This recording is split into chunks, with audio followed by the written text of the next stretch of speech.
Quick tour of the house. I think this is a perfect retirement home. Again, we've got a bathroom right off the garage door, makes it nice. We found this in an antique store. I think it's a door threshold. We put this bottom piece and hangers on, makes a nice coat hanger.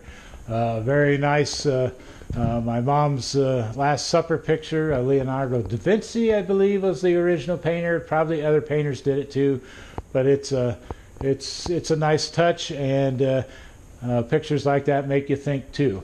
Here we've got some cupboards and classic the writing desk there.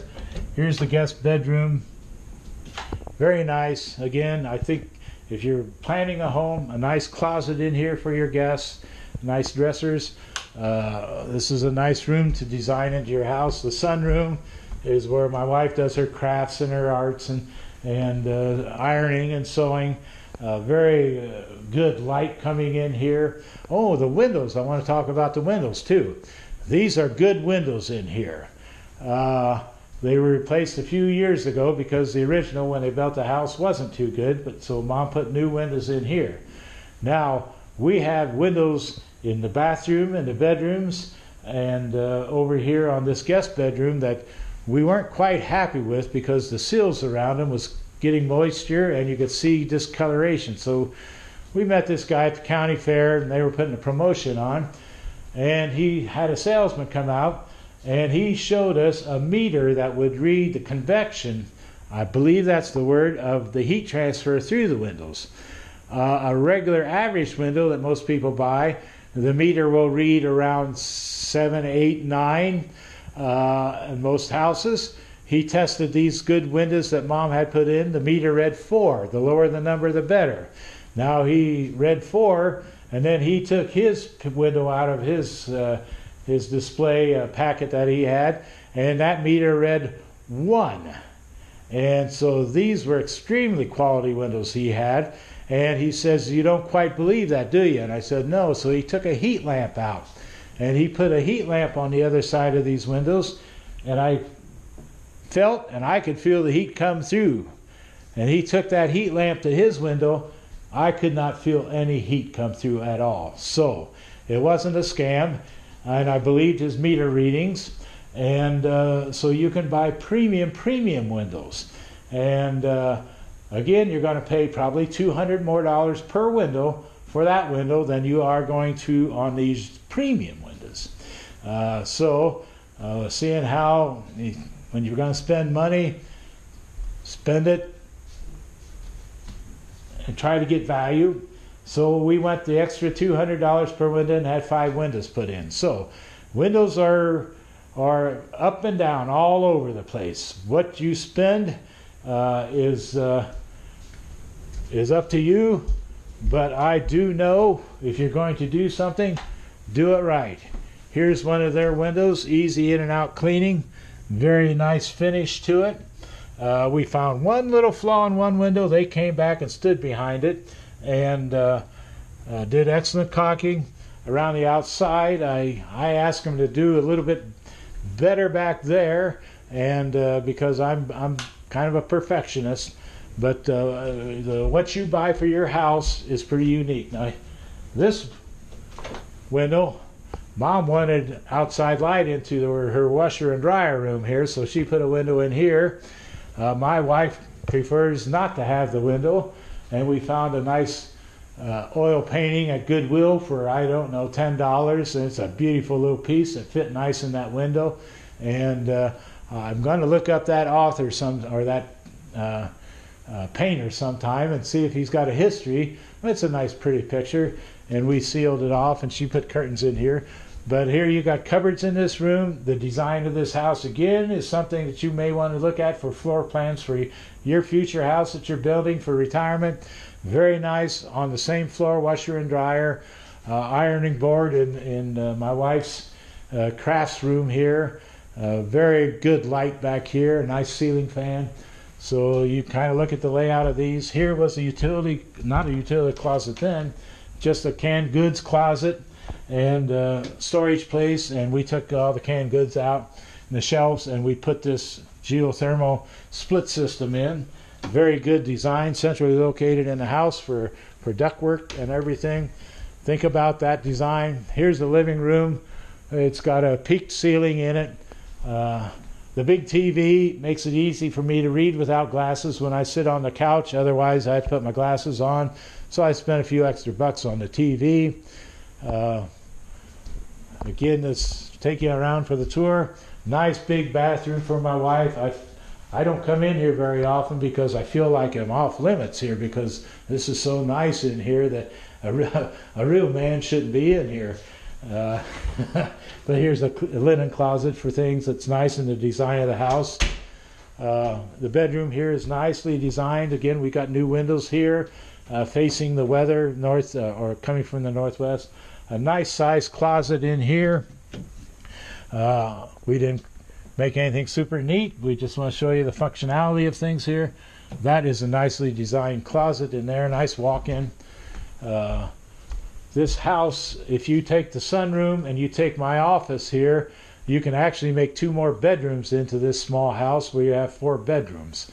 But the sunroom gets a little chilly. We close that door in the wintertime because of the convection through the windows, and would be a chilly bedroom. But here you got a nice walk-in closet here, storage space in this office, and be a nice bedroom for a kid if you wanted to be alone.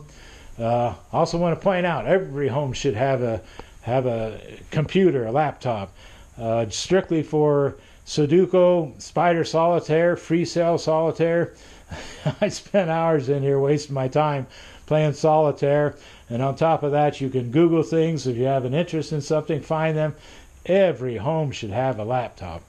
I've got a copier, printer, scanner, photograph piece of equipment here, HP Envy 4520 model. I highly recommend. Runs off of a router, which I highly recommend a router, which if you get Netflix or Amazon Prime or anything, you'll need a router. But this here is a fine unit, and it was only 70, 80 bucks retail, and it does everything I need. All the scanning I do for my patents and little projects I'm into. But I've got interesting here. My one son's first check as a CPA firm. He had a CPA when he was 23. My other son's first check as a tool and die maker journeyman for a company. They send him all over the Western Hemisphere installing machinery at General Motors plants, and both their diplomas up there. This is a picture of my dad when his tractor fell into a sinkhole in a field. When you can lean on the top of your exhaust from the ground, you know that's a deep hole. He had to dig it all out. So my brother made these little frame things, and it says, "Dealing with adversity." And looking down at his tractor, just about completely down in a hole. So that's kind of a funny little piece. But again, design. My diploma, I graduated when I was 51 years old from Iowa State University.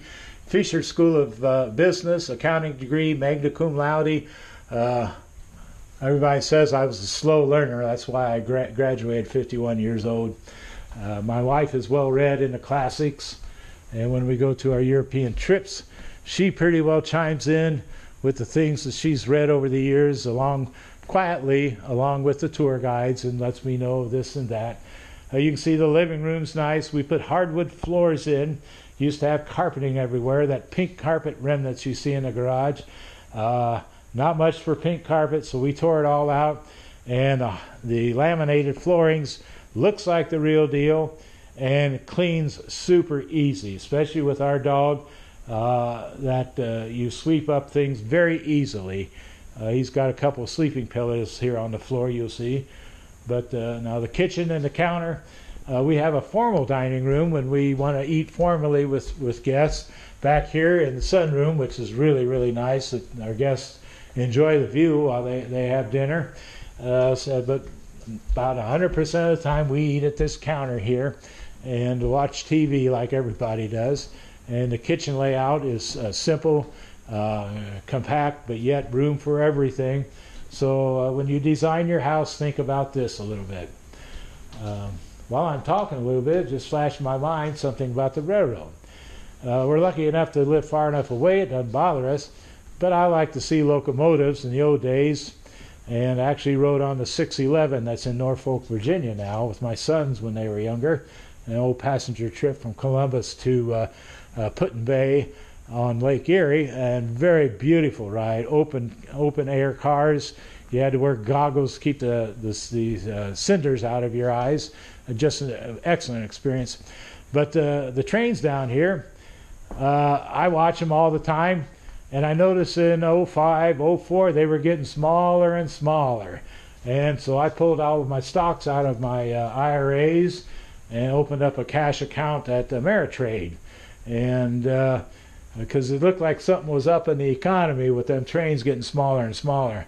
And sure enough, I was believing too that our job loss from exporting our jobs, which I used to be a protectionist, but I'm no longer a protectionist. I'm all for competition.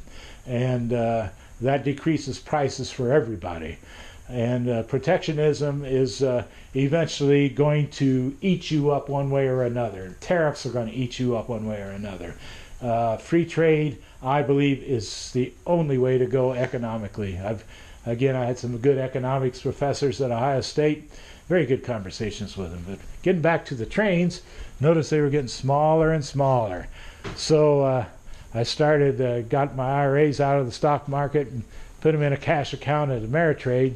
And sure enough, not because of the job loss that I thought was coming from the jobs leaving the country and consumption going down, but the great old housing finance bad loan episode hit, and then right after that the derivatives took the financial markets right down.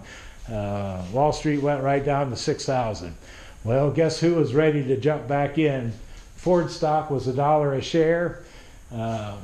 Mullaney, I think was his name, was the chairman, saved Boeing, he saved Ford, had leveraged the Blue Oval even, and had credit to extend out for years to where Ford wasn't going to go under. But the supplier base was in jeopardy, so the stock went down. $1 a share, it creeped up to $1.10, $1.20. Well, I bought in, kind of like they say on Texas Hold'em, all in. I sold a 50-acre farm, all the IRAs I had, put in the Ford stock, and guess who got blessed? I sold it at $17 a share. And it became, that's when we started taking numerous European trips, and our life got very comfortable. So you don't have to read the Wall Street Journal every week to kind of know what's going on in the market. And I believe the train is the greatest barometer. If you live next to them, watch your trains. When you see, now they're back up to 50, 60, 70 cars on each train that's going through. And when I got out of the market, you could see they were going down to, sometimes they'd go through with just 4 or 5 cars on them. No car carriers on, no gondolas with scrap metal in. So just a little bit of advice. You want to see what's going on in the economy, watch the trains. You'll see what's going on in the economy.